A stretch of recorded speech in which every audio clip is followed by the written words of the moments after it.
It is possible to one-shot Revavroom with Slowbro, but in order to do so you need to change a build. I have the safe build that just kind of sets up and then does damage till it's over. But you can put a life orb on this thing, you can replace Slack Off with Psychic Terrain, and you need to get a little lucky though. So if you just want to beat the raid, I suggest just setting up, just doing it like this, put the Covert Cloak on, keep Slack off, do your iron defenses, nasty pots, you know, Slowbro things. Make sure you have Oblivious, that way taunt's not doing anything to you, it's not preventing your setup. Because that's the thing about this raid, right? You first look, it's like, it's easy because it doesn't clean you. But then you realize it uses taunt, so you could taunt it, but then you'd get 3 turns, every 4th turn would have to be a taunt. Your first and every 3rd turn would have to be a taunt. So it's a little easier to just use the Oblivious Pokemon or Gholdengo who can't get taunt, you know. Gholdengo can one-shot this though, so, you know. If you have Gholdengo should always be your answer here because it wins the fastest, you know. It's on the 8th turn, minus how many recoverers you need, you just one-shot this thing. Most of the time, you know. Sylveon, Driftblim, Pokemon like that can kind of ruin it for you.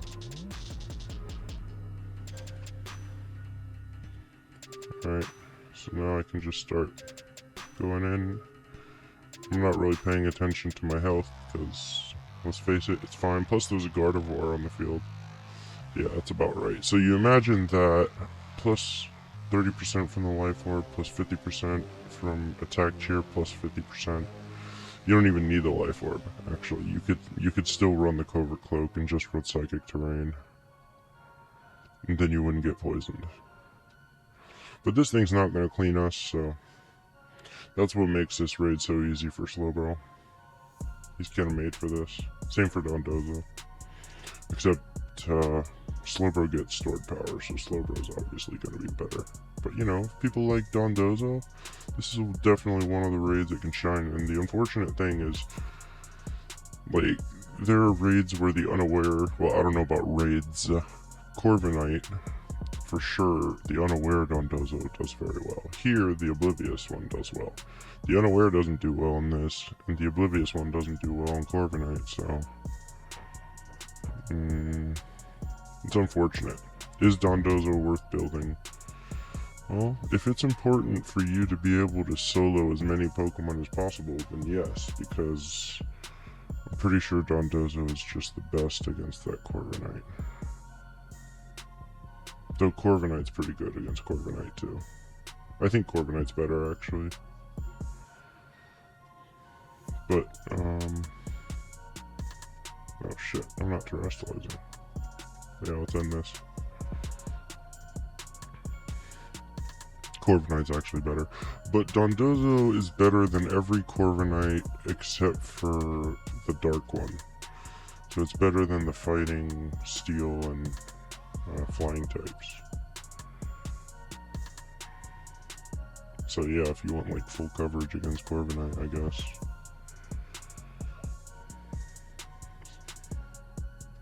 Here, Dondozo is not even necessary for full coverage.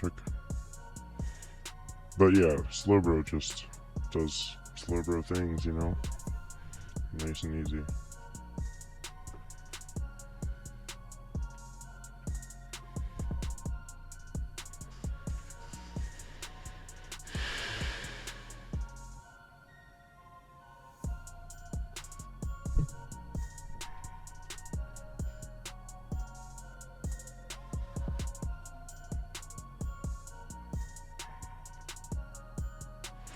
So Gholdengo can one-shot this. And he can do it with Flash Cannon too. Not even make it rain.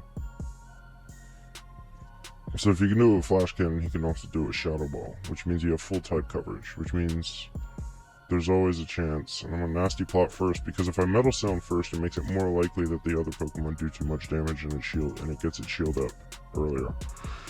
Which will obviously prevent the OHKO. And I don't want that. So Good as Gold is gonna prevent the taunt. Gholdengo falls in that club of Pokemon that has an ability that protects it from moves like that, so that's great. So +6 Nasty Plot first. And I'm looking at my other teammates, and I don't see anything that's going to do a lot of special damage. The physical damage I'm not too worried about. Heracross is going to do a lot of damage, but I'm not too worried. Belly Bolt does a lot of damage with electric type moves, but this is grass, so I think I'm alright. So the Metal Sounds shouldn't increase their damage too much, particularly since Corv and Heracross are physical attackers. So I'm just going to get this all the way down to -6. I don't know, I wasn't paying attention, I don't even know if I landed that. But I landed that one. But I'll double check.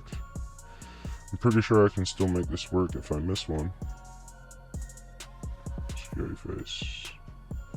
Yep. Good as Gold is just wonderful, man. There we go, that doesn't miss. Let me just double check that I got it to -6. I got my Life Orb on, by the way, but I've done this without the Life Orb. But now that I have a Life Orb, I know it's not a range. I haven't even checked the damage calculator, to be honest. But there are things... Yeah. So now I just attack here and then attack, and it'll die. As long as the shield doesn't go up.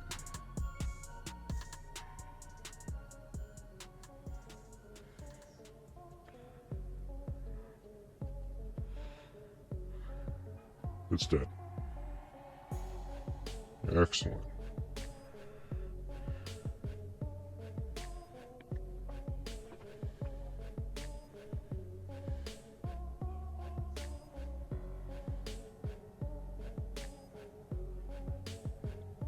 Smash that like button and subscribe.